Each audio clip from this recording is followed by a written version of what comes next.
What's up, guys? There we are. Yo, what's up? What's up? What's up? All right, we're live. We'll let people kind of get in here a little bit. Cole's posting Cole and Jeffy are posting commit stories, so we'll mention that in just a minute. But Cole's in the background just hitting a few buttons. Dadgummit. That was a mistake. Wrong account. Hold on. Well, it works. I'm just excited to finally be on the show with you guys. So this should be fun. We should start entertaining right now. I mean, you got any dad jokes or anything we can throw out there, Cole? Come on. Man, I have so many. Man, I'm on the spot. I can't think about it right now. Yeah, but there's I know. so many. I can't be put on the spot either. How many times have I hit you with them though, B Matt? Just in person. Yeah, that's true. That's true. I need to get a little studio though. I got up my game. I need a better mic and I need a studio. Yeah. Listen, it took me 3.5 years to just get this, and I don't even know what this is, but it took 3.5 years to get it. So it says you're on air behind you. On air. That's correct. Yes. We are live. Yes. And if you're joining us right now, Auburn lands 4-star offensive tackle Wilson Zire, brother of former Auburn offensive tackle Killian Zire. That is now official. He puts it out. We got it up. We got stories. I'm posting my story right now. Caleb Jones will have a story on it.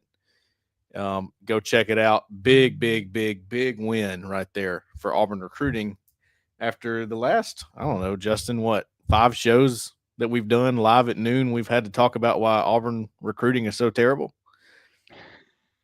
Well, and I think this just shows like they've got a long way to go. We all know that. So I'm damn sure not going to get on here and be like, see, it's all great. They got one guy. What it shows though, is that any of the Auburn doesn't have money. Auburn doesn't have what we know is that that's not true. They've got a little bit of not of a mountain. They got a pretty big hill to climb. But what you see is there's still activity going on. And like what Hugh Freeze and John Cohen said last week, they really harped on, don't mistake, what did they say? Don't mistake patience for inactivity is what they said. Yeah. And so basically meaning we're waiting and we're seeing about how things are going behind the scenes, but don't mistake that for we're just kind of sitting here doing nothing. And you'll, a couple commits, maybe a couple of more before the season starts. And they're not sitting around doing nothing. No, definitely not. I've enjoyed your takes, Brian, on Auburn recruiting and why things have been strange. Yeah, it's crazy. I'm interested though, and you, Cole, is Wilson a little bit different than his brother in that he's played a little bit more high school football, a little bit more, experienced with the game. Yeah, I mean, you're getting a guy that he's at the, where he's about to take off. He's at the launching pad of his career. Where Killian, he'd already played some college football, JUCO, right. But he played against that kind of competition. And you kind of almost got a finished product with him. Like there wasn't a ceiling you were working with. You knew what you were getting. He was almost a plug and play at the time. That's what they were working with.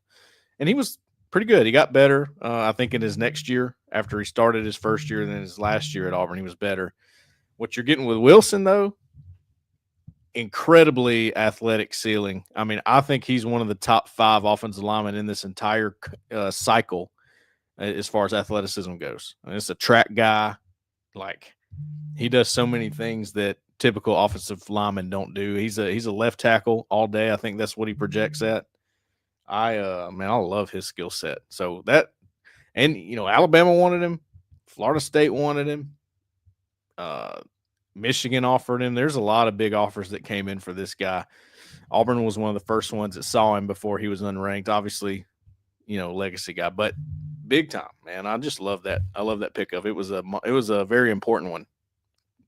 And I think me and from covering recruiting as long as we have that Auburn has really lacked signing offensive tackles and offensive tackle bodies, really. Yeah. And that's changed over the last, I'd say, 1.5, 2 years now. And I think that's big, even if they're not all, the 5-star guys, still getting those guys with that upside and with that size, I think is big for this program. Yeah. And then when they do land one, it's who was the guy that they landed that was just a complete flop of epic proportions? The guy from Calvin Ashley. Yeah. Yeah. Yeah. That was tough. Yep. Yeah, he was a 5-star OT. everybody's like, yes, finally, it's over. The curse. Yeah. I mean, no, yeah, of he was, course. yeah. Yeah. All right. All right. Go to auburnsports.com. You can read all about it. There's a story from Chad. There's a story from Jeffrey. There's a story from Cole. And there will be a story from Caleb coming up about Wilson Zire. So go check all that out. All right. We're going to talk SEC Media Days, just anything that stood out. And then at 12:45, we're going to have on Chad Brown, who is the CEO of the company called Profile Behavior. That is the company that, if you were listening on Tuesday when Hugh Freeze and Jackson Arnold talked about personality tests, Chad's company is the company that does that for Auburn. And they also do that for Auburn basketball and some other sports. So I tracked Chad down, and we're going to have Chad on the show at 12:45, and we'll talk about what they do and what it was like working with Auburn a little bit. Just kind of learn a little bit about what their company does and what the benefits are. They work with pro teams and stuff like that. And so we'll kind of maybe dive into and learn a little bit more about how all that worked and maybe his conversations with Freeze. And they did the basketball team last year. I would pay good money to see Chad Baker Mazara's personality test.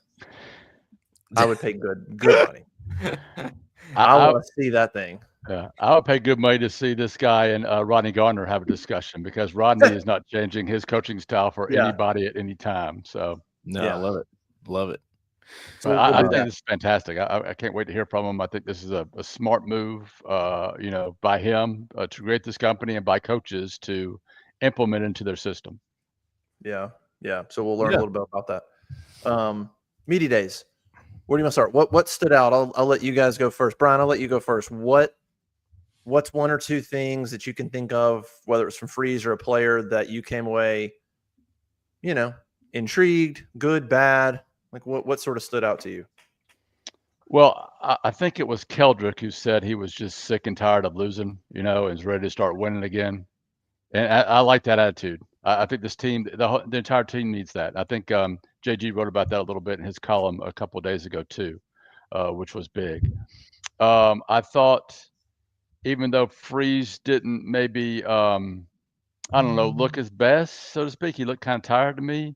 I like that he was more confident about what he sees the potential of this team is, which I think is important. This fan base needs to believe in this program, needs to believe in its kids.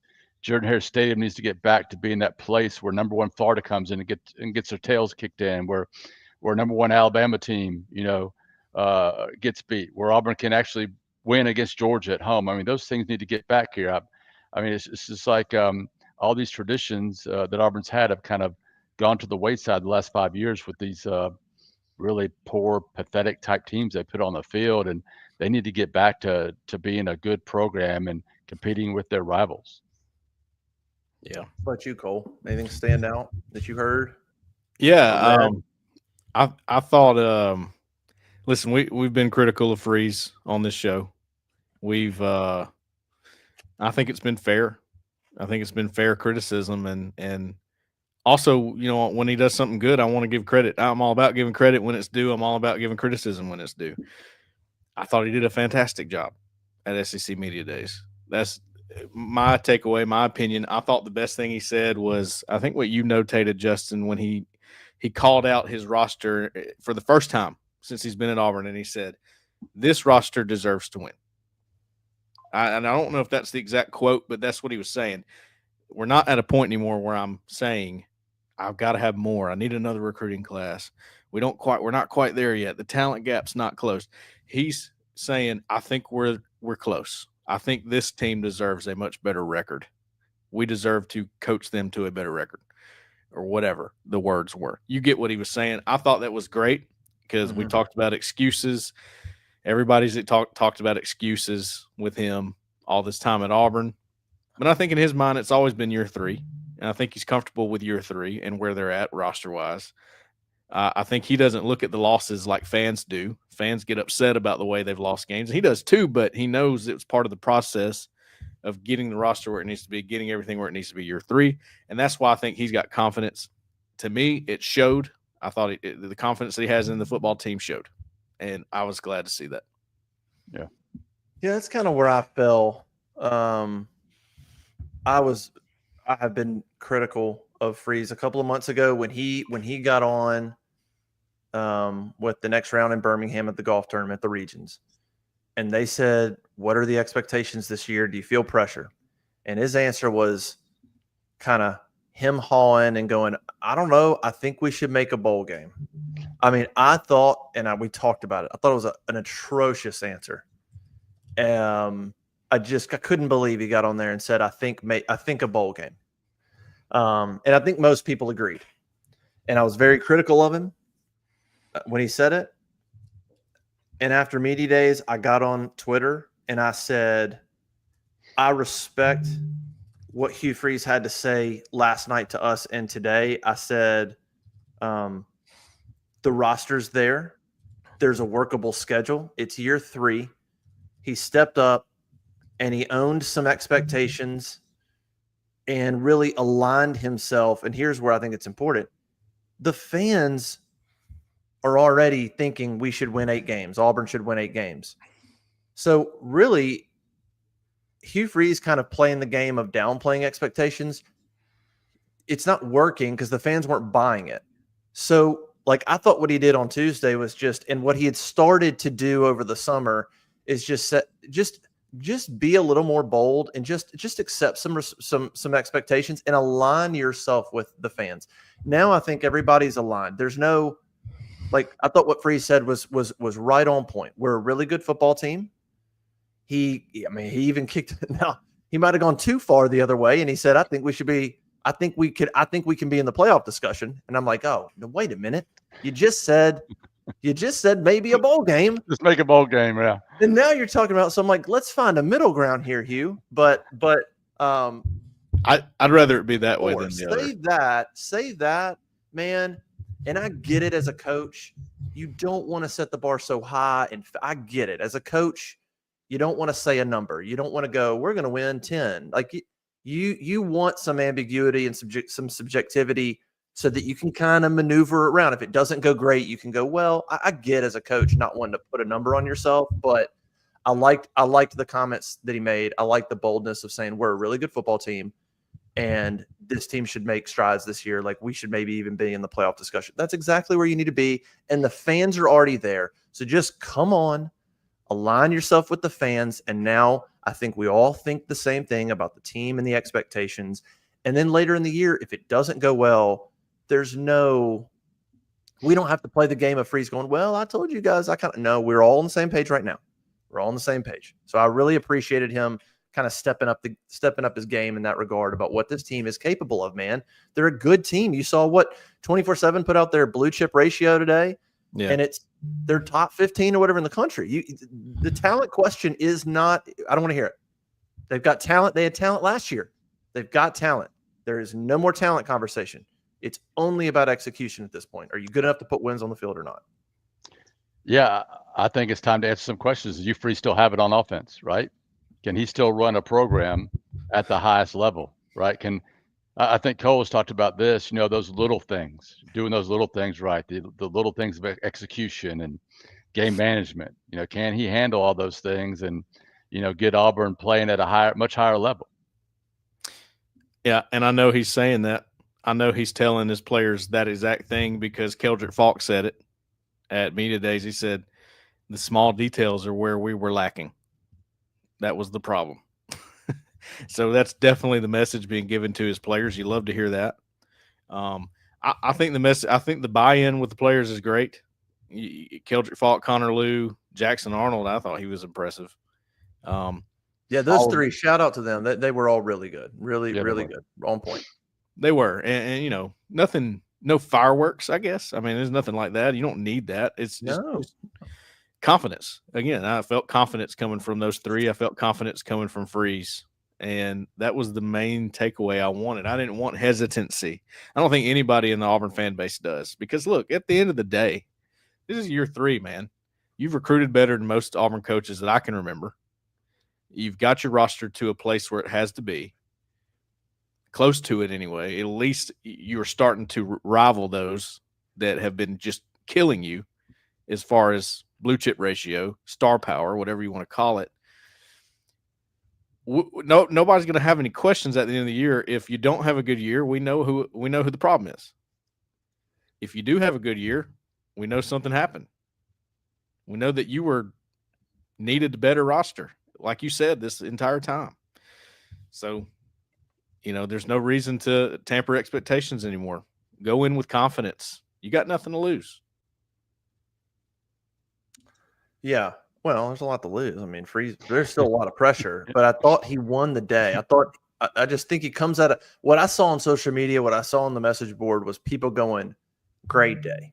They felt good about Tuesday. They felt good about what they heard because there was finally, like you said, just a little bit of confidence. I mean, I think what we've heard from Hugh Freeze almost since he got here was a lot of, I don't know how far we are. We're not quite there talent-wise. But a lot of just kind of reservations. Every now and then he'd say something like, you could see how close, like, we're really close, or look at Georgia or like the first year when you almost beat Georgia and Bama, and you can every now and then, but it tended to lean more towards the uncertain side, and it made fans feel uncertain. Like, is it the players' fault? So what are we doing? And I felt like Tuesday was the first time where, for the most part, fans came away going, okay, all right. Like, let's go. He says we're going to be good. Let's be good. Let's be confident. And let's actually have something to look forward to and not be worried about, geez, great. What's the season going to be? I just think there's a lot of, I think you set the tone for what it would be. And that stuff translates to the players, man. Like, hopefully the players feel that stuff. He talked about the chemistry in the building being good. We've heard that last year. Doesn't mean it wasn't true last year. Doesn't mean it's not true now, but we did hear that last year about the culture and chemistry being better. We heard more of that. I think I listened to, I don't know if it was the main stage or a radio interview where he kind of went further. He was like, I don't know exactly what he said. It was almost like he said it's as good as it can be. Like it's in a great place in terms of how he's describing the internal operations and the feeling and the vibe and being on the same page and stuff. And so I thought it was a good day. Was there anything from Jackson, Keldrick, or Connor? We talked about Keldrick a little bit. I thought Jackson was really good and to the point. And I thought Jay's column on Jackson was good. I think there's a lot of pressure on more pressure on Freeze, obviously, but a lot of pressure on Jackson Arnold. But Jay's point was, this is a guy who's a 5-star and grew up playing Texas football and then went to Oklahoma. I mean, expectations are nothing new to him. He's not stepping into a situation going, whoa, what's this? What are these expectations? I mean, he's lived that for years now, so that's probably a good thing.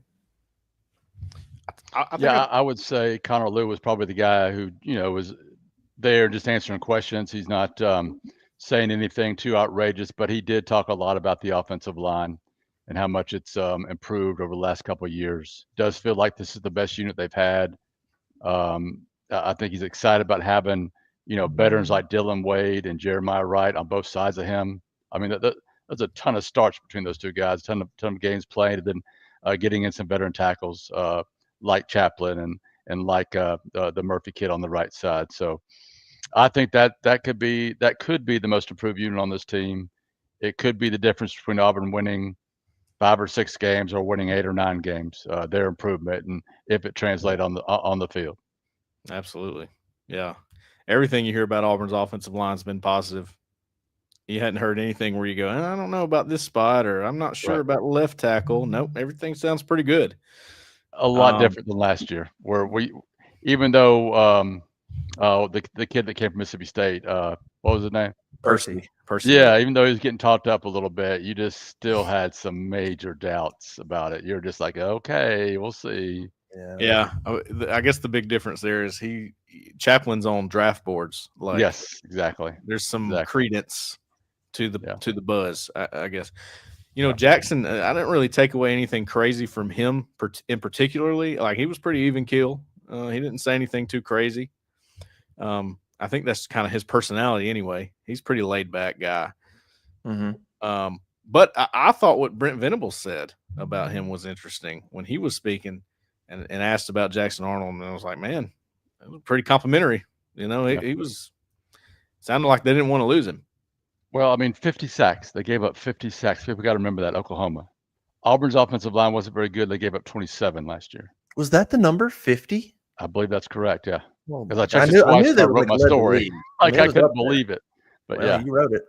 I'm gonna check it again now because it still seems unbelievable, right? No, But yeah, I think you're right. Their average. he was wasn't up there for all 50 of them, but you can't operate offensively as a quarterback if you're getting that much pressure. It just does not work. It's just impossible to run an offense in those situations. And I think JG in his column, he outlined like how many different offensive linemen they had to use and all the other things that went wrong. Offensive coordinator getting booted there midseason or so. So that was just a tough situation for him. Yeah, and here was Venable's quote. He said, talking about Jackson Arnold. He said, unfortunately for him, everything around him wasn't helping him be successful. So he had no chance in some ways under the circumstances and got dealt a really bad hand. And then he went on to talk about Jackson's parents, Sharon and Todd. They're amazing people, hate what happened. We wanted to keep him. We tried to keep him. But I think he just needed a fresh start. I don't want to speak for him, but he was wonderful. Never once was I disappointed in him. He handled one of the toughest moments of his athletic life in an amazing first-class way. And I know this without reservation. He's going to play this game a long time at a really high level. I've checked again. 50 sacks, 3.8 sacks a game, last in the SEC. LSU was first on giving up 15. Auburn 8th, giving up 27. So not too bad. Not as bad as you thought for Auburn, but 50 is just unbelievable. 15th in the SEC was South Carolina with 41. Mississippi State was 14th, 38. So that's a big number for Oklahoma last year. You know, I think that number in itself is why Oklahoma decided, you know, it was nothing against Jackson Arnold's athleticism because he's got plenty. Yeah. He's tough. He's gritty. In fact, Hugh Freeze keeps pointing that out. Like he goes out of his way to say, look, this guy's got an edge to him. Like he's tough. He's taking hits. He's putting his shoulder down. But Oklahoma decided Michael Hawkins was the better option at one time. And I don't think it's all just because of the turnovers. I think they were like, look, as bad as our pass protection is, we need a guy that can maybe do a little bit more with his legs. Yeah. And sacrifice the passing part of the game some. And you saw against Auburn, he broke one out on like a 3rd and 8 for a 40-something yard touchdown. Yep. That was another tough one. Yeah. That was probably a good coaching call when you look at it. And it doesn't have anything to do necessarily with Arnold's ability. They eventually went back to him and ended up beating Alabama. Yep. Sometimes that was those moves don't make sense at the time. You look back on it and go, okay, I get it. I think that sack number says a lot about that. That's the most intriguing. I don't know about the most intriguing, but it's just the ceiling, the potential for Jackson Arnold in this offense this year. I don't know where I'd put it, but I mean, you factor in the offensive ineptitude of Oklahoma, you factor in the sacks, you factor in the raw talent Jackson Arnold possesses. Like there's just we don't know exactly what he might look like. If Auburn's offensive line is as good as Hugh Freeze thinks they are. He said it's maybe his favorite offensive line he's had, or it's the best offensive line he's ever had. I mean, it's kind of what he alluded to Tuesday. You toss in a couple of receivers that are potential first rounders in the NFL. It's a lot of potential. It's got to all come together, and they got to execute and preparation and game plan, and there's got to be some efficiency to the operation. But I've thought about it more over the last week, and I'm like, not to get too hyped up because I'm very much a see it to believe it, especially when it comes to Hugh Freeze. I just think a lot of details get lost with him sometimes in preparation, and I want to see an efficient operation. But you look at the offense, I mean, there is a world where this is a damn good offense. There's a world where it's really good. It could be bumpy again. It could be a little roller coaster again. It could be that too. But there's a world where this thing is tough to deal with. Oh, I agree. I mean, if Auburn was coming off of 2017 or 2019, right, and there's more confidence in the program, you just had a good offense, and you had all this talent coming back, 5-star quarterback, all these receivers, an offensive line with I think over 100 starts between them, projected starters. A fleet of running backs is pretty solid. You think this is going to be one of the best offenses in the SEC, and if Hugh Freeze was coming off 4 or 5 years ago at Liberty, where he had that terrific offense with the Auburn transfer there, you feel a lot better about him. It's it's just been too long for Auburn. I just think there's a lot of skepticism, and I'm very much, as Justin said, Missouri. I got to see it to believe it. Yeah. Let's get to some questions, by the way. And Cole, I'm not able to add questions, so I don't know, Cole, if you can add them on the screen. If not, I can read them. Zach's our producer. He's kind of in traffic, I think, and so kind of bumping around. Figure that out. Yeah, but it's okay. I can read them. I just want to pop through some of these. Big Jink asked earlier, I see the Malcolm story is fake news, ? There's really nothing new there. So just because I knew that this question would come up, there we go. Caleb reported last night that Malcolm Simmons was arrested, and then there was some stuff this morning that came out where all of a sudden Malcolm wasn't showing up in the database. And my understanding on that is just my understanding from people that have dealt with that is if once you pay bail, that they take your picture down. So I don't think it's fake news, but my understanding potentially is if he posted bail and was released, that then it's pulled off of a public records. Like, so no, I don't think there's any fake news about it. I just think because people are like, wait, it's not there anymore. And I was told by somebody that's literally dealt with this that when bail's posted, that your picture, then they pull it off as kind of a public record thing. So there's nothing. Yeah, he had a $20,000 bond. So it happened. It happened. Yeah, it's just clearly. We don't know anything about the charges or what, we don't know about all that yet. It's still under investigation as far as that's concerned. Yeah. I think bail's been posted, and I think that's where we're at.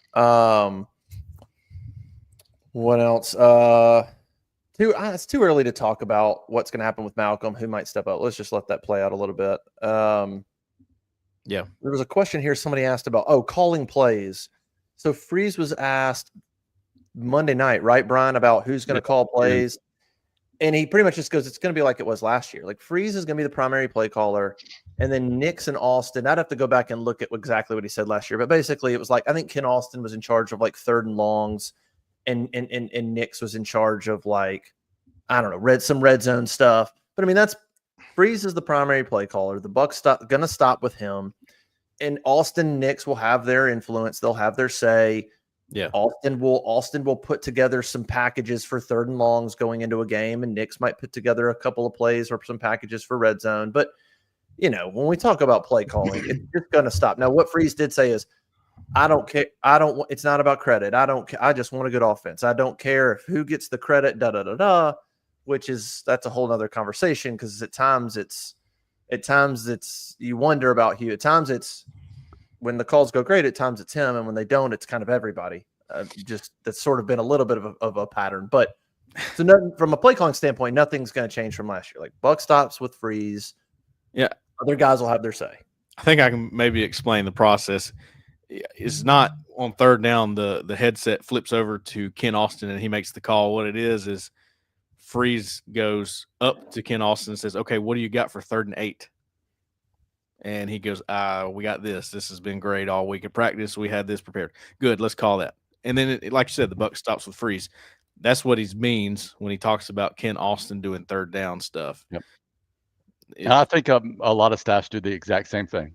Oh, yeah. It's just they have a guy who's a play caller and their head coach doesn't go into this much detail or spread it out, and people don't worry about it. But because Freeze wants to credit his guys more, I think people just get all in sorts about it. Yeah. Yeah. It's just the vagueness of it. Yeah. He leaves you going, there's 3 play callers. Yeah. We've talked about this in the past, but I just like being thorough. I'm less concerned about like who literally calls the play on Saturday. That's mainly going to be Freeze. They're all in the headset talking. I'm more, and we don't really know the answer because we're not in practice every day, but I'm in all the meetings. I'm more concerned / curious / interested in Freeze being involved during the week. That's where you win and lose games. Freeze calling plays on Saturday, fine. But if during the week Freeze is doing any other stuff, if he's being a head coach, if he's doing recruiting, if he's whatever he's doing, if he's not in every offensive meeting, if Austin and Nix are running some offensive meetings and there's discussions being had and there's game plans being strategized, and then it's up to them to then relay that to Freeze because he wasn't there. That's the stuff that worries me. Like if you're going to that's the stuff that worries me when you talk about being a head coach and a play caller. Because then if you're the play caller on Saturday, but you missed a meeting or something didn't get relayed during the week, then that's where you run into issues. And I think that's where there were issues last year. And that just goes to the efficiency of the operation on offense. And that's where I want to see what happens. I want to see what it looks like. That's kind of one of my biggest concerns is this, that are you going to be in every meeting so there's nothing lost in translation? Or are you going to miss some because you're doing head coach things? Every single bit of detail better be passed over to you so that you don't call something on Saturday and then, oops, Nix and Austin actually talked about something different in a meeting, but it didn't get passed over to you. So you called it thinking it's going to happen a different way. That's the stuff that concerns me. Little things. Yes. Yeah, small details. There it is. Yeah. I also am concerned, we've talked about this 100 times, about the relationship between play caller and quarterback, because I think that's the whole reason Freeze got the personality trait thing. Good translation. What were the good transition there? What were your thoughts on that? Yeah, no, you just go back and watch any game from last year and you'll see Peyton Thorne and Hugh Freeze arguing after plays that look discombobulated, and it's because Peyton Thorne thought one thing while Hugh Freeze thought, well, you should have been doing this. Yeah. And you open that door when you're running this RPO offense that has all these options. But when play caller and quarterback are on the same page and the same mind frame, it starts to look smooth. Okay. And that's how Hugh Freeze has had it before. I'm hoping Jackson Arnold and Hugh Freeze are on the same page. And I think Freeze is taking the extra steps to make sure that happens by doing this personality trait thing, where he even said, like, I saw Jackson in the lobby earlier and I thought, man, I got to give him a compliment.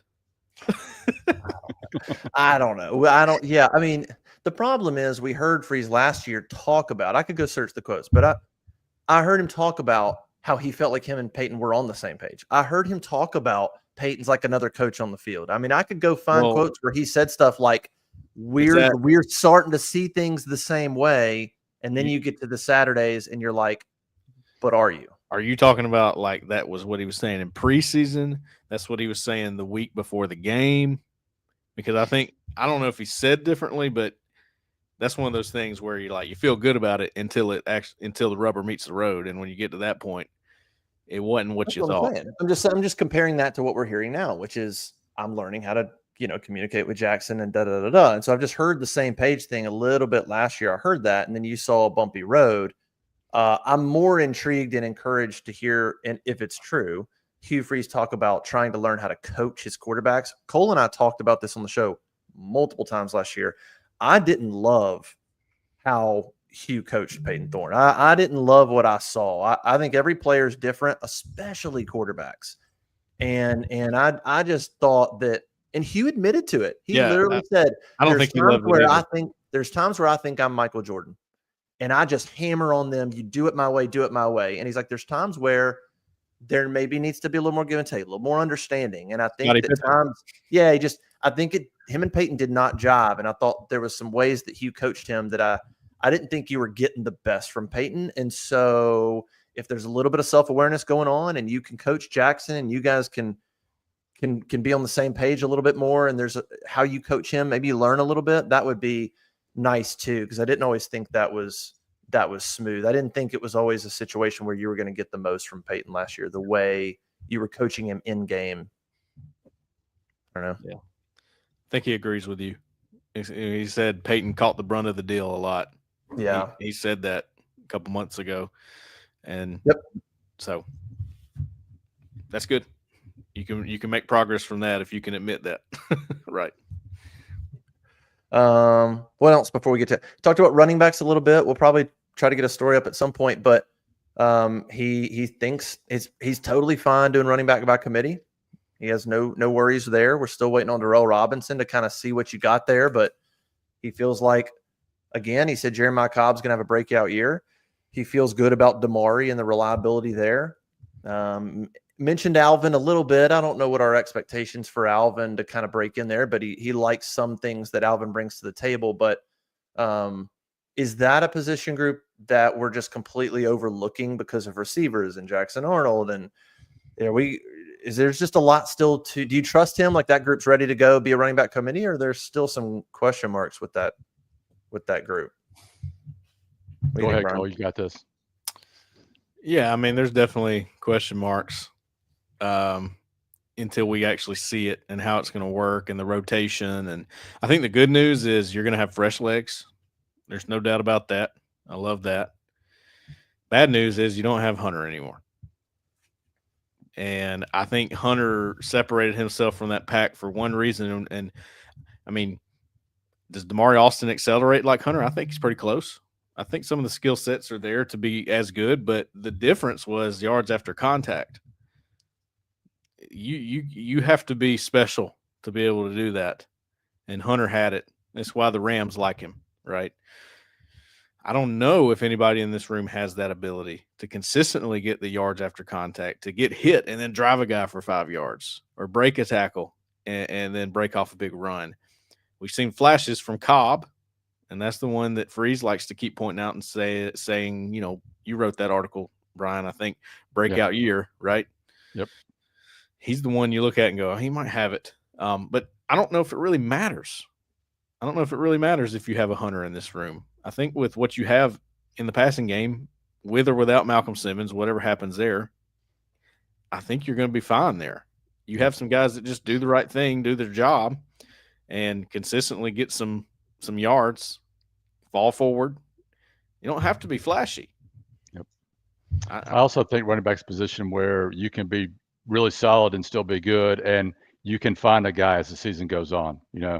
Somebody like Omar Mabson could just step up and be the guy. He may start out 4th or 5th team and end up being the starter by week 7 or 8. You just never know what's going to happen with that group. I don't think that's going to happen, but you got 5 guys there, and I think at least 3 can play for sure, and maybe a 4th or a 5th can play too. So I just think they've got a lot of options. I like that. How about Omar Mabson? He's supposed to be a senior in high school this year. Yep. He comes into Auburn 213. I know. Wow. Yep.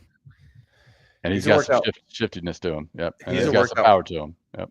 Yeah, I know the person in town that personally trains him, and he has attested to his work ethic and strength. Daniel Denny says, I think we get destroyed by Baylor. Is that like, where are people at? I feel like people are cautiously optimistic about that game. It's probably, it's kind of like a 50-50 game, but the annoying thing about the internet is that he can just say that you can just say everything. Well, everything, but he can just say that, right? He can just throw that out there without even thinking about it. Here's my thought bubble right here to you. That's what Daniel believes. Daniel Denny. Well, but he might be right. That's what's annoying about it. He didn't think about it at all. He didn't think about it. I also want to say that another good thing from SEC Media Days is that, there's a portion of the media that loves to try to grab every little thing, and I thought the golf thing was going to get ran with so much. A portion of the media. But he's taking it in stride so well. It's hard to, it's kind of like the guy you start bullying a kid, and he's like, you just can't bully him because it doesn't bother him. And eventually the bully just goes away. I did think the golf thing's so interesting because when it first came up, I think there was a portion of fans that were kind of annoyed by it. Like, yeah, man, can maybe just play a little less golf, right? But it's been beaten into the ground so much that even I think people that were annoyed by it are now like, okay, like now I'm tired of it. It's not even a big deal. Like you've almost lost those people. What I thought was funny on Tuesday was I didn't hear one golf. We didn't ask about golf the night before. I didn't hear one golf question when he met media at 9 a.m.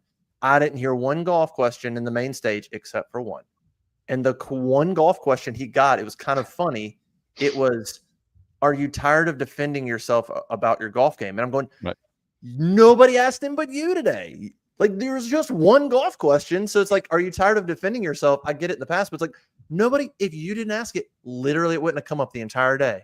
So it's kind of a funny question. And I love the person who asked it. It's not like, it was just kind of a funny, and his answer was like, yeah, I mean, I play golf my whole life. I mean, my whole career, I play a lot of golf. When you answer it that way, it makes people want to stop asking it. Like, I'm not getting anything out of this. I might as well stop. And then the things that people were actually criticizing, which I thought there may be some things that have some credence because of everything going on and recruiting and everything. But they were in the weeds, man, talking about, he didn't even offer Jackson Arnold. in high school. If that's the best you got, Yeah, come on. I think we're. I didn't know that was going to be. I had a little back and forth with Brooks Austin, who covers Georgia, the night before. I like Brooks Austin, and I like Brock, and he posted that video, and I go, "What?" I was like, "Hold up," and so I replied to him like the timeline. I'm like, "Wait, what are you talking about?" And then I like Brooks, so it was respectful. I did too. Then I pop on the next morning and I see somebody else is and I'm like, well, all right, now I gotta like, what are we doing? That's the second time I've seen this timeline of Hugh didn't offer Jackson, and I'm like, it's a simple, like, just look at the timeline of events there where he commits to OU in January.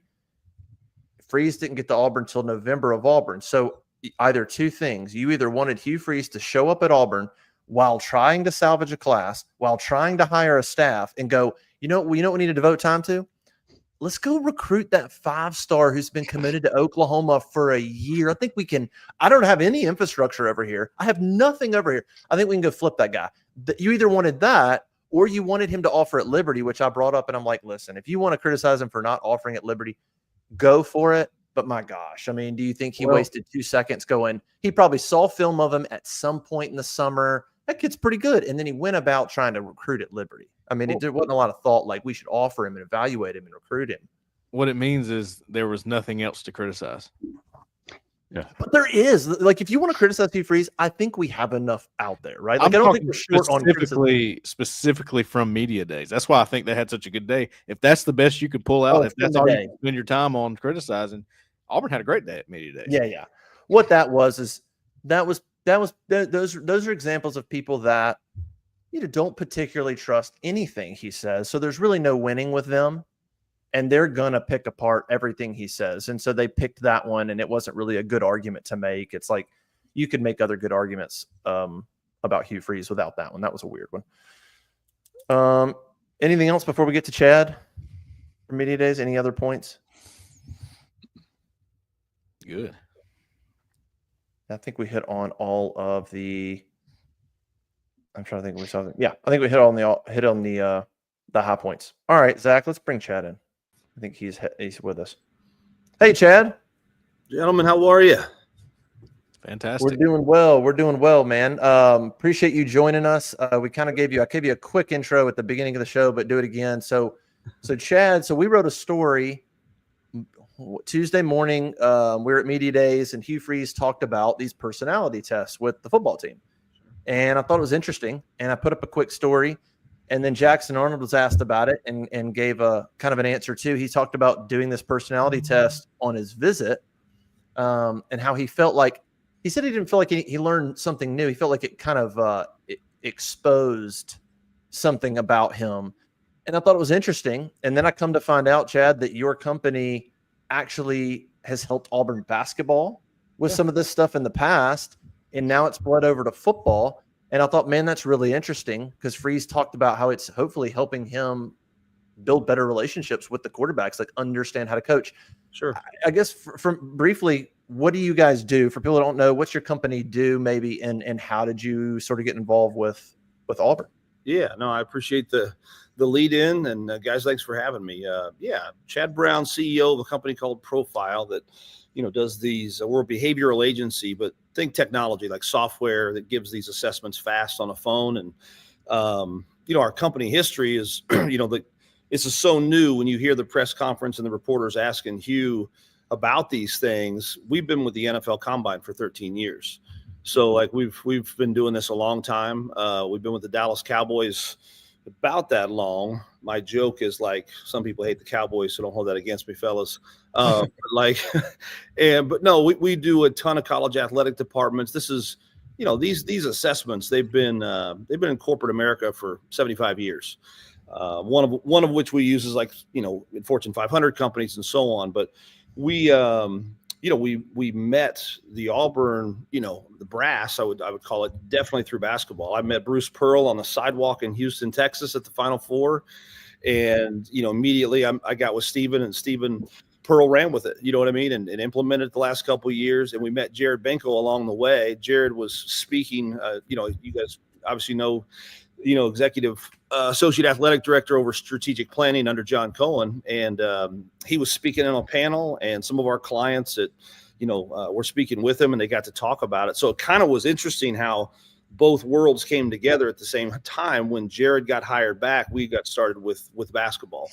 And then came in, met with John Cohen and all of the administration, and they are looking for inches, man. And I give them credit. And that's really what we are, is this, kind of cool, they're inches. They're not winning anybody a national title tomorrow, but they're pretty powerful inches. And, Hugh kind of alluded on some of those things about, we help the athletes, but we also my job is to also help and maybe nudge the coaches here and there. And my background, I'm a former college football coach of 10 years and went in the corporate world for about 7 of those. That's where I learned about this stuff. But that's kind of how it came to fruition. And we've got a lot of cool stories, but we do people at the end of the day. And it's to show everybody kind of that layer, what they can't see. There's coaches and athletes, right? And then there's sports psychology.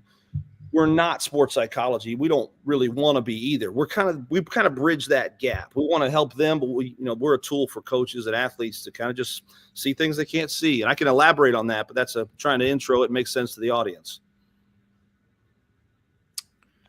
Brian, you want to jump in there? Yeah, Chad, I'm curious. That's really interesting. You were a coach. Yeah. Have you had an interesting, talks or interactions with other coaches? I think of Rodney Garner when I think of this, and how he is so set in his ways, such the hard guy, the be tough on everybody, the cuss words, everything you think of a coach that I covered maybe 20 or 30 years ago in this business. And I just wonder if any of them had an epiphany and maybe have changed their ways since they've looked at this data and seen maybe that it can help them coach players better. Yeah, I mean, 100%. Like, the football world's the worst about that. Yeah. I was one. So I'm picking on them, but I have my own epiphanies. And that's where it's I remember a running back at Colorado that I coached, and I remember I was so hard on him. And I look back, I'm like, no, he needed detail. He needed fact. He needed a slower approach. Now that I know what I know, but there's no university to teach you about coaching. There's no high school class to teach you about yourself. It's kind of this unique niche.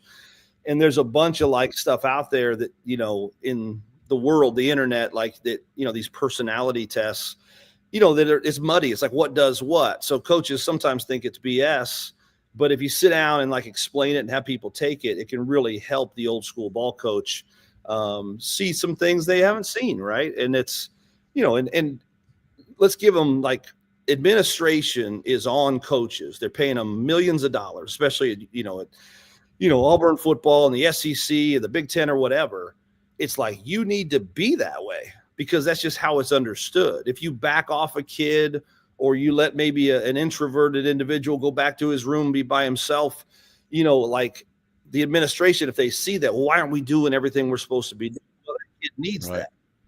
But, it's hard to bridge the gap. And that's where this stuff kind of kicks in. It's no, he needs to recharge, or that dude needs, he needs you to like him and have a good relationship with him. But what if you're the coach that's not great at relationships?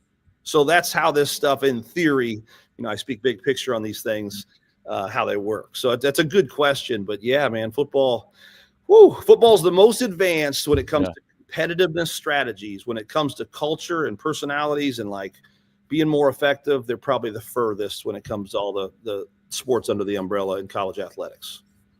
Yeah, you said you were a football coach, and obviously that gives you a little bit of credibility with coaches when they're going, I don't know about this stuff. It does. And then you go, well, I actually coached for 10 years, and they're like, oh, okay, well, we'll hear you out. And then when it comes to having a standard and an accountability and all that you want to have in a football program, when you're discussing this with coaches, how do you tell them, look, it's okay to treat a guy maybe a little differently if that's what his personality trait, warrants? Well, but everybody's still on the same standard and accountability. How do you work through that? It's an awesome question, because there's a divide right there. We don't waver. I don't care what team we're working with. As a coach and as a leader, you don't waver on your standards. People are on time. You're doing what you're supposed to do. You're working hard all the time. Like again, those are general, but like you have standards and they're just met. But when it comes to communication and you're always the general or the sergeant or the drill sergeant coach, like one-on-one meetings are real. Or even think about recruiting, like just, meeting a kid, that maybe needs a little different delivery, tonality, go back to the guy that needs detail or the guy that needs to be liked and is more social. Well, those are two totally different worlds. I mean, I'll even take you to Jameis Winston and Marcus Mariota. Like, go back to that draft. Like, you're talking about, two totally different personalities. Well, Marcus Mariota is the introverted thinker, family guy. And then Winston, you guys remember, was the, high, attention-seeking behavior, verbal, going to tell you how it is. And, bent the rules a little bit and lived in the gray. Yeah. But both could ball, man. Both could play. It's like, what's a fit for you? Because both of those guys are extreme. And then the coach just thinks, well, I go old school. You know what I mean? But I don't ever want them to waver on their standards, to answer your question. But how they communicate with Marcus Mariota, well, it's a lot more care, love, patience. Give him a little more time to process. He'll go fast. Dude won a Heisman. Yeah. Like, whether you like that personality or don't, guy won a Heisman Trophy. But Jameis Winston is a little more, you're going to deal with the antics. And that dude, was unbelievable as well. He won a Heisman. So it's like pick your poison fit. Like everybody says, we got to find the right fit for Auburn or the right fit for wherever. And what I say to the coach is like, what do you mean? You want fast and furious and athletic and strong and all those things. Well, that's not what we do. Those are physical traits, and those are a standard too.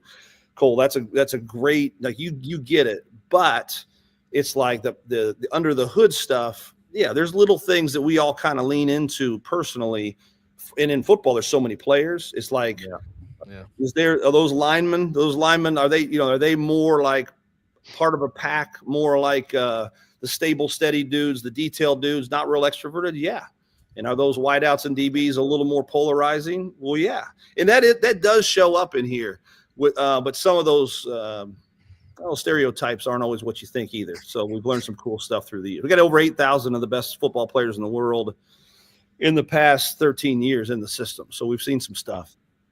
Chad, any good stories you can share with us about maybe a guy that underwent one of these tests, the coaches, approached him differently and maybe he turned the corner or improved a lot or it made a really difference in his athletic future there for a few years? Yeah, I mean, there's a bunch of them, man. It's like, I'll tell you a couple. One, there was a linebacker from the Big Ten. I won't say the teams, but he got drafted to the 49ers, and he was an overthinker. This guy he's an all Big Ten linebacker, and they took him, and he got injured his first year in the league, and he was a special teams guy, and he was a good player, man. But he was a worrywart. He was really careful, and even though he was a killer on the field, he still like overthought everything. And when he got injured, like he overthought, like he thought about quitting. So he's made his money his first year, and the coaches were like pushing him and wouldn't let him recover. And I was like, we sat down with I sat down with their group, and I said, if you're going to continue to push somebody that, their dominant fear is antagonism, and you're not providing any factor or detail behind the injury of why, no timeline. He was highly systemized, so they didn't give him much of a plan. I'm like, this guy's head's going to explode. Meaning, it's a figurative. I'm just trying to be funny. Yeah. But like, if you guys can sit back, give him a plan, show a progression. Like, this guy ended up going on and playing for a long time. So that's a way where a kid almost didn't make it. Yeah. Where the organization kind of, just thought a little differently with a little bit of information. But I'll flip it. There's like Russell Wilson and Dak Prescott, and some of those guys are 4th round picks, right? Everybody wants the Peyton Mannings, those 1st round picks to go be great. Sometimes they don't pan out. But we were a part of I'll never forget, we work heavily on the personnel side with the Cowboys. And so like when you look at an NFL team, there's roughly 20 or so scouts, personnel, assistant GM. Every team's a little different, but then there's about the same amount of coaches.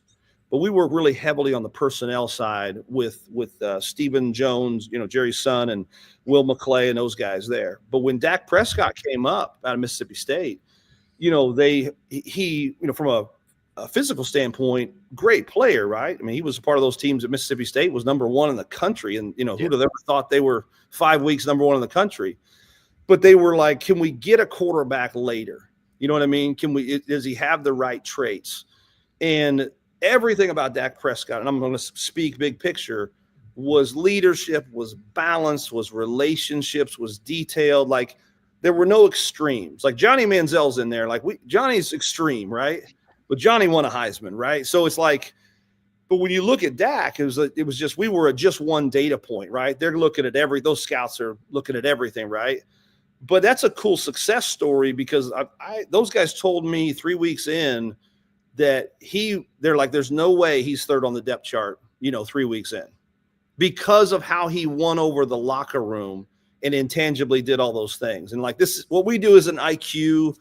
We don't do disorders. Like, we're behavior, right? These intangibles that go with people, but the intangibles of a really great leader came with Dak Prescott. So those are a couple stories that, like, hopefully make sense to you. It's just kind of cool to see.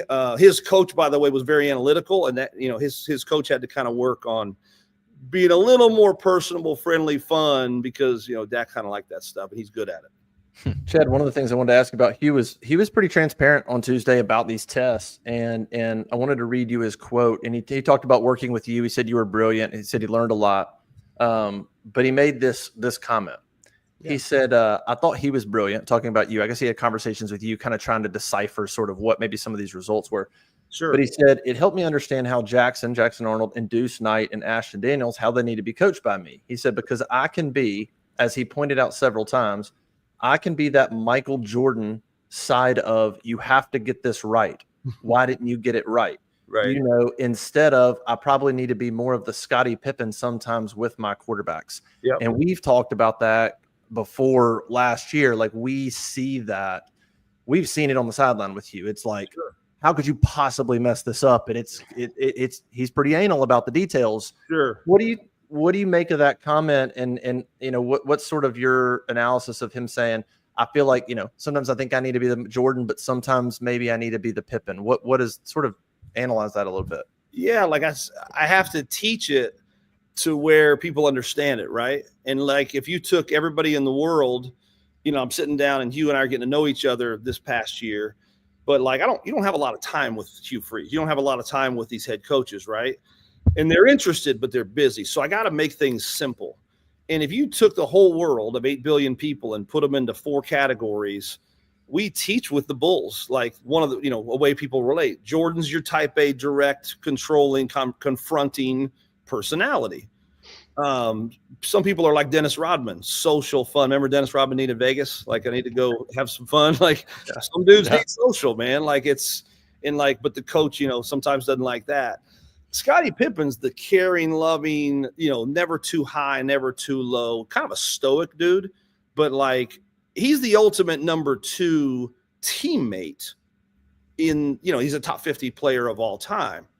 And then let's give a 4th category to like a Steve Kerr, who's like the sharpshooter, correct thinker, perfectionist. That was kind of that linebacker story I was telling you about. You got to make this stuff easy, right? So when I told Hugh, like, every coach, not every coach, but a lot of coaches, the Bill Parcells of the world, like, they're tough on you, man. And I know that's what you were nurtured on, right? Most coaches are. But when, there's times when these guys come off the sideline, they need you to ask questions. They need you to, inquire, and not always, push and push and push. And Jackson, like, that dude, what a cool story and what a cool profile. Like, we see the good, and then there's really no negatives. It's like blind spots. What can people like not see with themselves? Because trust me, I got them too. We all got them. Mm-hmm. But like, it was like trying to say, like, coach, if you can be a little more, include him, ask him questions, use data. Like, Jackson likes that stuff, man. And where like a Deuce, an Ashton, they may like a little more freedom. They like, you know what I mean? So that's how it goes back to the Mariota, Jameis Winston style. It's like, coach, think a little differently. And so what's cool about coach is like, he's trying, you know what I mean? And like, he's trying to, like, I've just seen him flip a pretty cool switch. He's still the old ball coach, right? But he's really trying to think differently. And, with Derek Nix and Jesse Stone and Kent, like those guys are all like, he's got it by committee, and they got a cool system up there. There's an NFL, it's an NFL system of how they manage and lead the quarterback. So he just dove in, and I think him using it, I was surprised he said it, by the way, but like sometimes the light comes on with the coach, like, Brian, you were saying. That part was pretty cool. But that's how I would play back. That's how I taught it to him in the beginning, and he kind of remembered it, is what he went to. Yeah, I'm curious. Freeze, he always likens the transfer portal to speed dating. Yeah. Right. That's his big quote always. Speed dating. It's speed dating. I don't get to make relationships. At first, he was like, dude, I don't know how to recruit the transfer portal. Yeah. Because of this. I was curious how much the transfer portal, maybe in his case, he may have mentioned that to you, or just in general, has gotten coaches uncomfortable with their roster because the chemistry's so off, right? When you're bringing in, you're swapping 50 players a year on your roster. How much has that affected things? Well, yeah, a ton. And so, like, when I say we've been doing this 13 years, the system we built, like, it came to me when I saw assessments in the business world.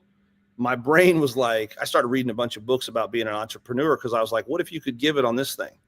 Give it fast, 15, 20 minutes, boom. And you could see some kid was about loyalty or needed detail or like really loved to learn. You know what I mean? It could maybe give you an advantage. And that's what Jared Benko and John Cohen and their staff, saw. But that's also what Stephen Pearl and those guys saw. And then, like, as soon as, Will Redmond and those guys, we started intro it with football, they started to run with it. And so with speed dating, he's not alone. We work with universities across the country, you know what I mean? Whether it be a Wisconsin, a Clemson, a Georgia, things like that, different sports, different places. But speed dating is a universal term, and you just don't have time. So if you can learn a little bit about each kid, and like there's just in the report, there's like a page 4, and I know it's like hard to explain, but like it's just these 5 little values of like learning or loyalty or helping people or competitiveness or things like that pop up. It's just like a great conversation tool with, the head coach or the position coaches or the coordinators with the prospect. Because you just like, let's not guess on this deal. Let's figure each other out now. And people that have been using it, and again, we've been doing this, like some of our basketball clients have been doing this over 10 years. It's really cool. Like it opens up, and you can see and learn about each other, what's fit. And like, but I'll go to the other way. Like, let's say you're a highly systemized coach. Well, what if the quarterback is Jameis Winston, Baker Mayfield-esque, which is very free and audible and like, like that may not fit. Yeah. So like let's help both parties and like just be like, hey, it just may not work here. Does that make sense? It makes a lot of sense. And right or wrong, I think it's great. As a guy who's covered SEC football for so long and seen so many coaches and kids, you wonder how many kind of fell through the cracks. And it's great to see this new generation coming through and learning new things and changing the way they do things. And I think it's going to give more kids opportunities to show what they can do athletically once they can get past all the other stuff. Yeah. And like, you want me to tell you, I love you said that. I'm going to say something a little like, I felt bad for Jackson because like coach is going to have us come in and teach it a little more to him, but he hasn't gone through it a ton yet. So he was getting asked the questions and he knows what it is and everything, but we haven't, totally, we've gone through it a little bit, but what's cool is he's excited to dive into it a little bit more. So, you know what I mean? So we're trying to help the athlete just as much. Cause it's like, if he can understand Hugh and even, Kent and Derek and those guys, like, and what's cool about those 4 too, is they're all a little different. I don't think they like went out and built it that way, but they are. And it's a good little, like, raise the kid by a village mentality. And I think it's really cool. So excited to do more. And yes, we're trying to be better with the younger generation and think different. Well, it's fascinating stuff. Chad, before you go, I was going to read you this comment because it's pretty funny. We had a comment from somebody in the chat that says, he came up with a great business plan. Just create a transfer portal app for all head coaches that have all taken this test, and they just swipe left or right. And so you have to if you're the coach or the player, you all have to take the test, and so then you can start matching based on your personality test. There's something out there that has that feature, but I won't talk about it on this channel. Okay, so Somebody just made you another billion there. There we go. no, I'm gonna run with it. I'm gonna run with it. There's tell him to call me. Like I like this. There you go. It's a lot. Kyle Sweat just giving out $1 billion ideas. Just that'll make it real fast. That'll be speed dating. Just swipe left, right on guys you want. Yeah. Next year, I'm gonna come back to you guys next year with that one. All right. Chad, appreciate it, man. I know you're a busy guy. We really appreciate it. A lot of interesting information and clarity into what Auburn's doing. That was awesome. They're awesome, and I love working with them. So, War Eagle and fellas, thanks for having me on. Appreciate it. Thank you. Appreciate it. All right, bye-bye. See ya.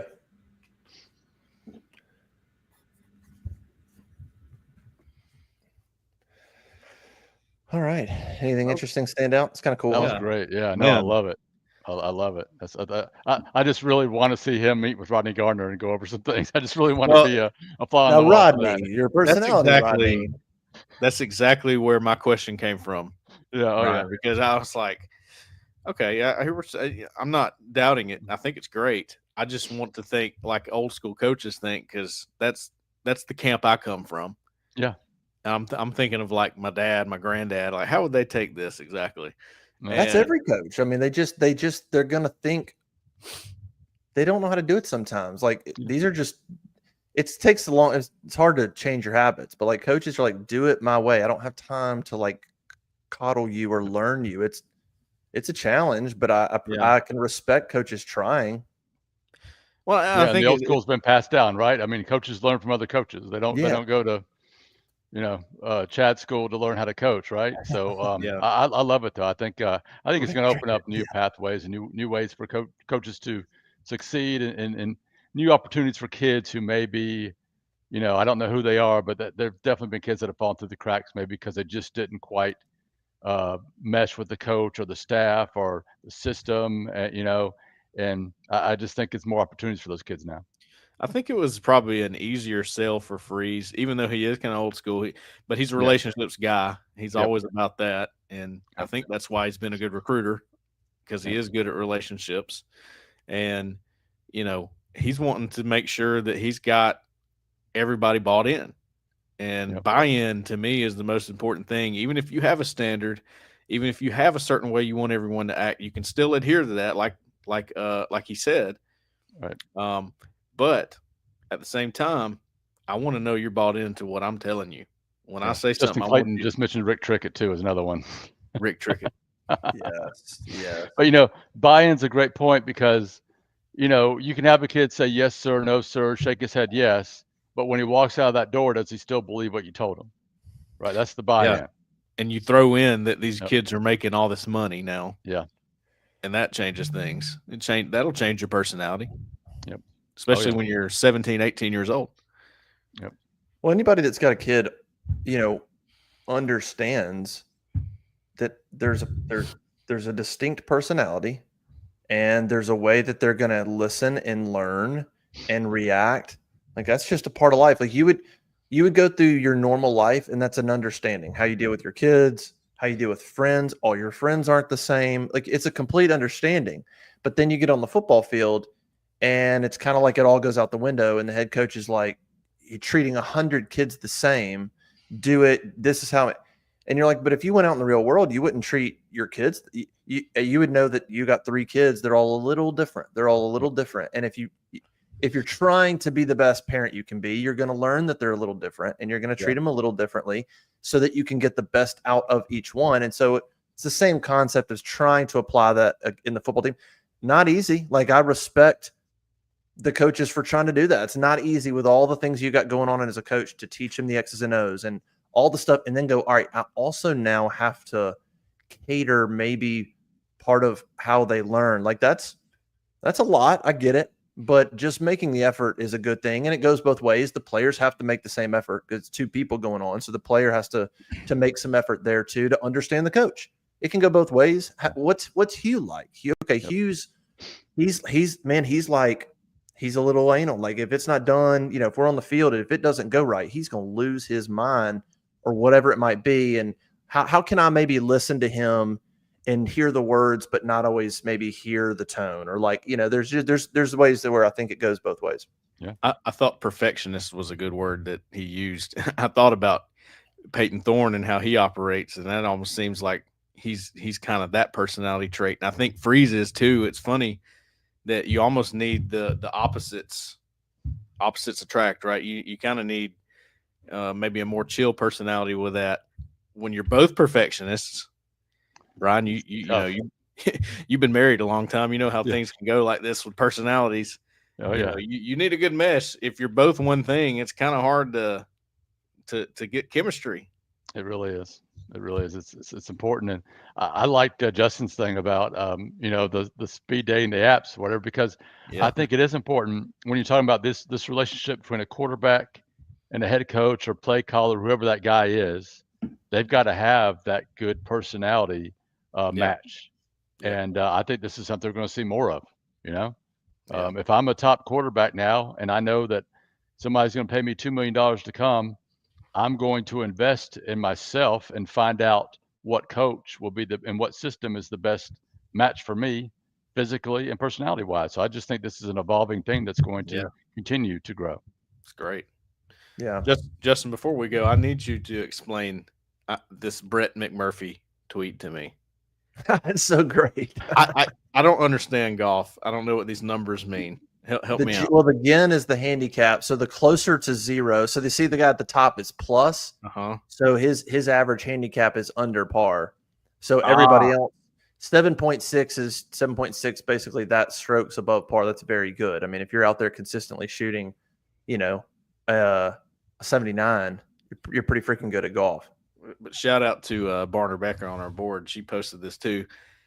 He didn't even make the top 5, and we're talking about him like. With his golf, he's not in the top maybe 5. He needs to go twice a day. He's got up to the game. Yeah, I've heard people say Rhett Lashley was a big candidate. Well, he's top 3. You better be careful. That's why he's a top candidate, Cole. I know. I'm just kidding. Where is Gus on this fits list? the mold. What is You gotta be a good golfer. How is Kirby on this list and Gus is not on this list? Gus, I can't believe that. I don't see Gus anywhere. Well, it's going by. You got to go in and log into their GIN, and if they don't, so if they're not putting GIN scores in, then we don't know. It's head coach. Gus is no longer head coach. True. That's true. That's true too. Yes, you're right. I retweeted it and I said epitome of perfect offseason content. It really is. It's how you do it. The guy from Tulsa, he must. I mean, is it like he needs to be like playing in the PGA or something? Listen, they better go undefeated or unacceptable. The Golden Hurricanes, man.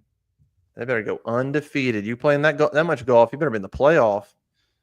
You notice it's programs like Toledo, Rice, UMass, Tulsa, and there's Auburn. I don't see Brian Kelly as a golfer. How is he on this list? I thought he'd be a bowler or something, not a golfer.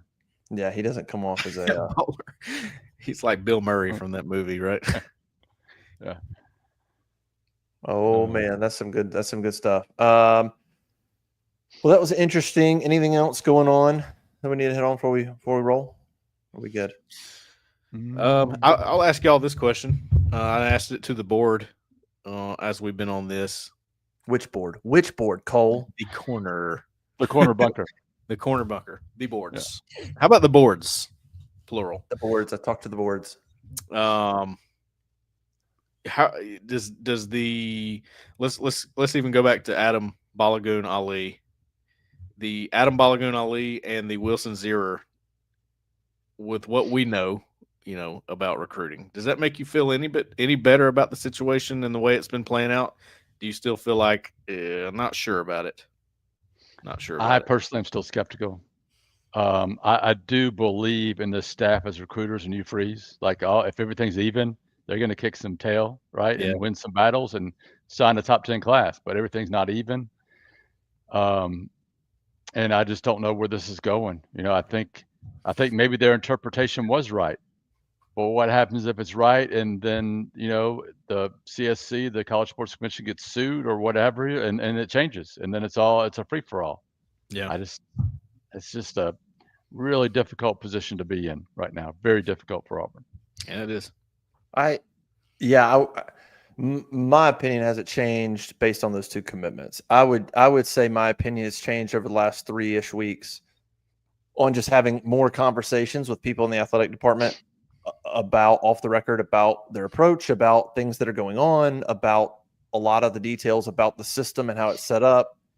And I've just heard enough to think that to understand where they're coming from. And I think there's a lot of logic and reasoning to what they're doing. Are they in a little bit of a hole? Yes. But I think it's not a hole they can't climb out of. I think they can, at any point, if they need to pivot and do what other schools are doing, they can do it tomorrow. I just, and I do think there's a lot of time before December. There is a lot of time. It's a lot of time to win games. There's a lot of time to adjust offers, whatever you need to do to create some stuff. So I'm a little more comfortable with where they're at. I'm a little more comfortable with where they're at. I think it puts more pressure on winning for sure, but I'm okay. I don't know. Like, I think they're approaching it right, man. There's a lot going on. There's penalties that can happen if you do it wrong. Like, I get why they're doing it the way they're doing it. So I don't know. It's hard to find a ton of fault with their approach right now. Just knowing what I know and having the conversations that I've had about the system, we'll all know in November, December. We'll be able to look back and go, they were too cautious. They made up ground, but they probably could have done some things differently and they were too cautious. Or we'll look back and go, I think they handled it correctly. I posted on the board, the other part of this conversation just to keep in mind, and I put it on the board because I talked to somebody in the athletic department on Tuesday, and that is just keep in mind the roster. Like, everybody's recruiting class theoretically should now look very different. It'll be like, it should look more like the pros, where you go, we think we can bring everybody back. So our recruiting class is not, we're going to have to pay a ton of money. Like, if Auburn's like, we think we can bring Jackson Arnold back. We think we can bring Cam back. We think we can bring Jay Crawford back. We think there's a lot of money that could be doled out. Yeah. And then you start going, okay, so then what would we have for the 26 class? Well, maybe not as much as somebody else. Another team might be going, we got a ton of seniors leaving. Our cap's about to be wide open. So we can go heavy on 20. It should start to look a little different in the recruiting rankings. Honestly, you should have teams that go crazy and bring all their roster back and have less to give for recruiting, and then teams that lose a lot of the roster and can go crazy in recruiting.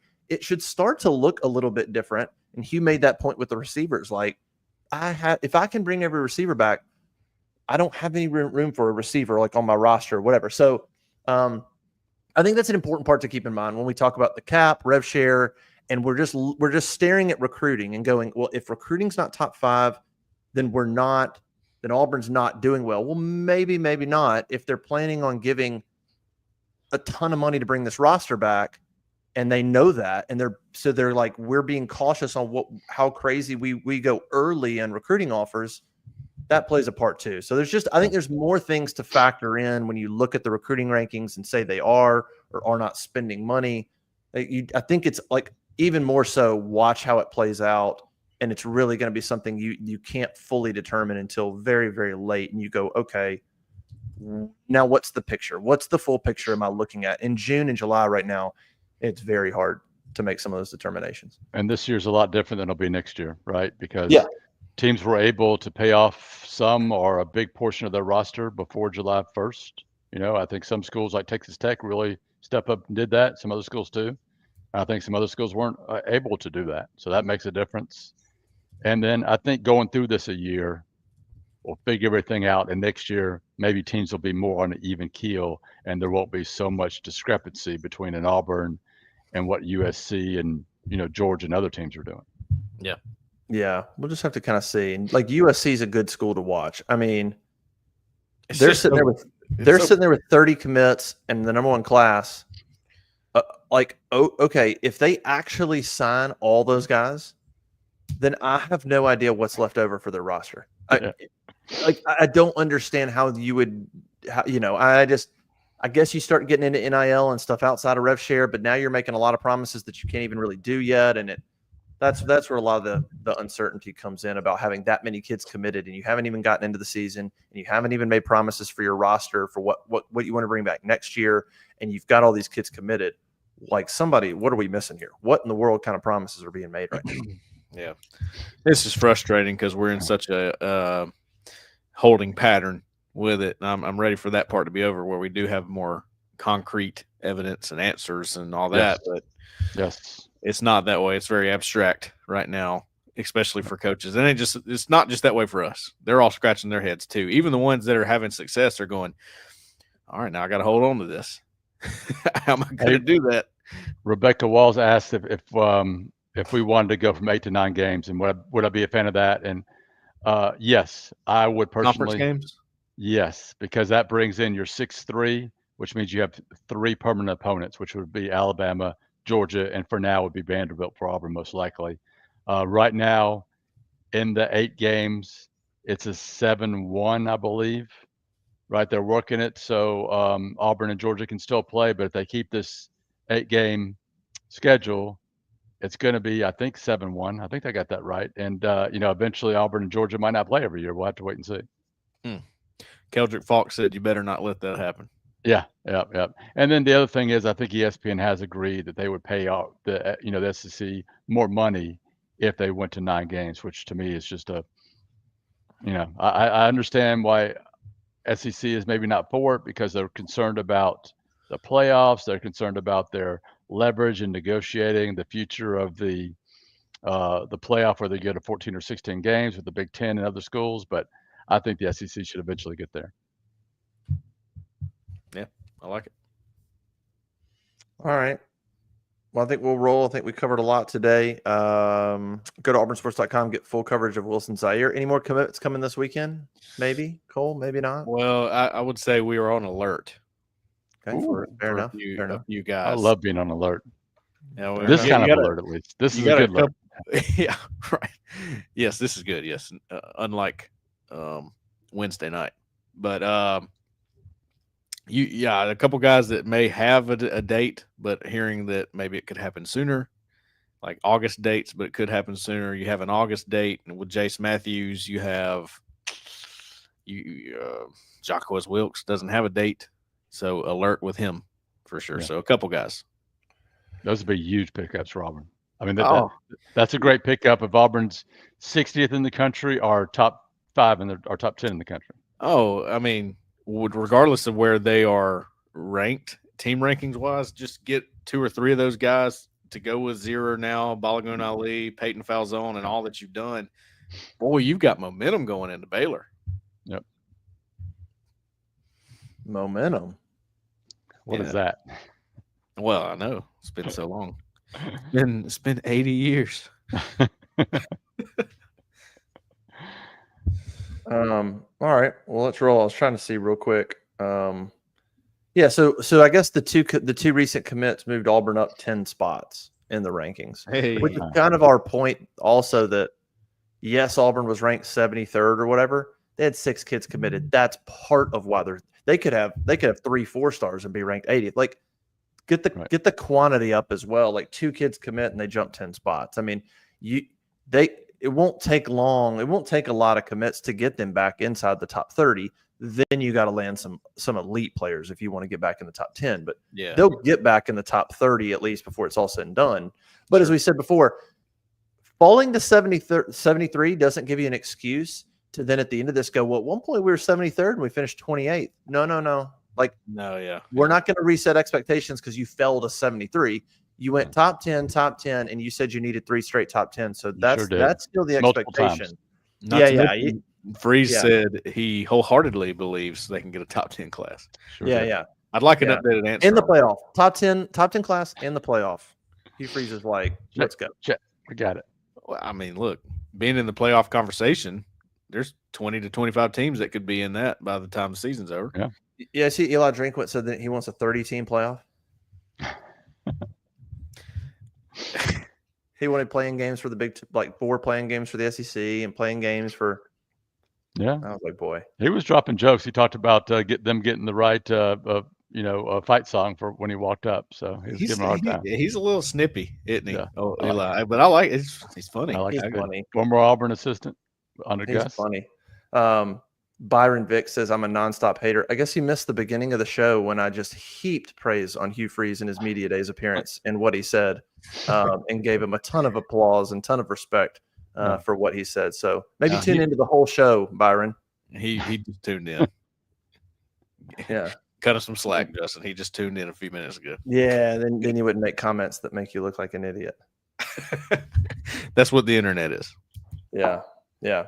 But other than that, It great. scares me. It scares me to death what's in people's heads because you're reading it like that's in their head. You know what I mean? Have you ever thought about it that way? I don't want to be in their head. No, Scares me, man. I'm good. I don't want to know what everything that's going on in your head. There's a lot of empty space in mine, guys. I'm just saying.